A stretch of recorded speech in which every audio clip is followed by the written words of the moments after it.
Halo semuanya, apa kabar? Kembali lagi di Okta Motif Garage.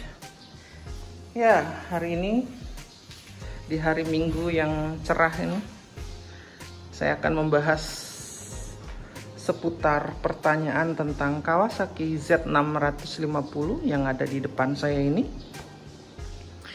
Ini adalah motor yang cukup menarik menurut saya, karena ada beberapa hal yang akan saya bahas pada video kali ini. Jadi bagi teman-teman yang belum subscribe channel saya, bisa di-subscribe karena saya akan selalu memberikan informasi-informasi yang menarik seputar permotoran tentunya, yang cukup sayang untuk kalian lewatkan. Oke, tanpa berlama-lama lagi, kita akan menjawab pertanyaan-pertanyaan apa saja yang sering ditanyakan seputar Kawasaki Z650 ini. Ya, motor ini jujur sangat-sangat menarik menurut saya. Kenapa cukup menarik? Karena motor ini cukup jarang di jalanan ya. Artinya cukup langka di jalanan, sehingga bagi kalian yang mempunyai motor ini akan cukup eksklusif ya di jalan. Banyak orang yang tidak akan menyangka ini motor apa, tetapi yang jelas dari warnanya orang-orang sudah pasti akan tahu ya, ini adalah motor Kawasaki. Apalagi di sini sudah ada tulisannya, tulisan Kawasaki. Sini juga sudah ada tulisan Z dari khas dari pabrikan Kawasaki ya, ditambah dengan warnanya tentunya. Orang-orang sudah pasti akan menyangka ini adalah motor Kawasaki, tetapi orang pasti akan bertanya ini Kawasaki tipe apa ya, karena memang ya cukup jarang di jalanan. Nah, itu adalah sesuatu yang cukup menarik menurut saya, karena kita tidak akan disamakan dengan motor moge kebanyakan. Salah satunya adalah moge pendahulu dari motor ini, yaitu IR6. IR6 sudah pasti itu adalah motor yang cukup banyak di jalanan ya. Salah satu yang menjadi incaran para pencinta roda 2, khususnya adalah orang-orang yang baru memulai moge entry level, karena harganya cukup murah. Nah, di depan saya ini kan sudah generasi terbarunya, sudah pasti harganya akan di atas dari motor IR6. Ya, yang pertama adalah harga dari motor ini. Harga secondnya ya, saya berbicara. Yang di depan saya ini tahun 2016, pemakaian tahun 2017. Ini sudah ada beberapa part modifikasi. Nanti saya akan bahas part-part modifikasi apa aja di pertanyaan selanjutnya. Kita bahas dulu harganya. Yang pertama adalah harganya untuk second, rate-nya antara 125 sampai 140 juta ya. Tergantung dari part-part modifikasi tentunya, dan kondisi motornya seberapa mulus, dan tentunya adalah seberapa tinggi kilometernya. Motor yang ada di depan saya ini kilometernya cukup rendah, yaitu masih 6.000 kilometer ya. Kalian bisa lihat masih 6.000 untuk tahun 2016. Pemakaian 2017 cukup kecil ya odonya. Apalagi ini motor yang nyaman. Biasanya motor-motor nyaman kilometernya sudah pasti tinggi, karena banyakan orang bisa untuk dipakai harian, dipakai kerja, bahkan dipakai untuk touring-touring jauh. Oke, selanjutnya pertanyaan nomor 2 adalah berapa sih pajak dari motor ini? Pajaknya cukup murah ya menurut saya. yaitu sekitar 1.900.000, hampir 2 juta ya kurang lebih per tahunnya. Ini untuk plat Bali ya, plat dekal dan tanpa progresif tentunya.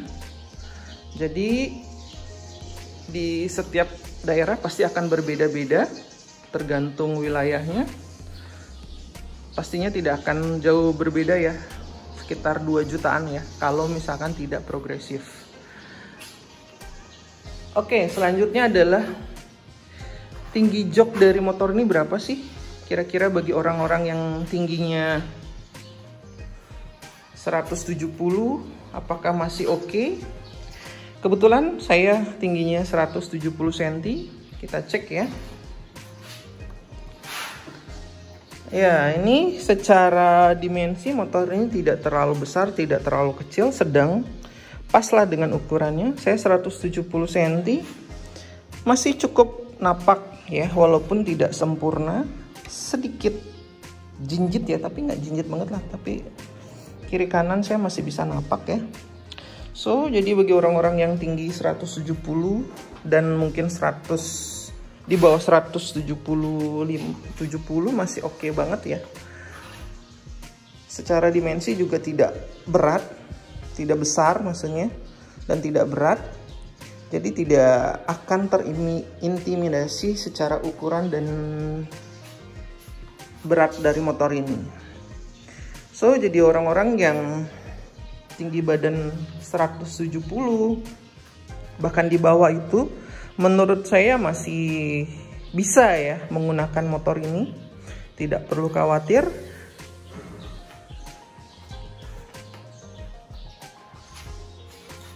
Oke, selanjutnya pertanyaan nomor 3 ya.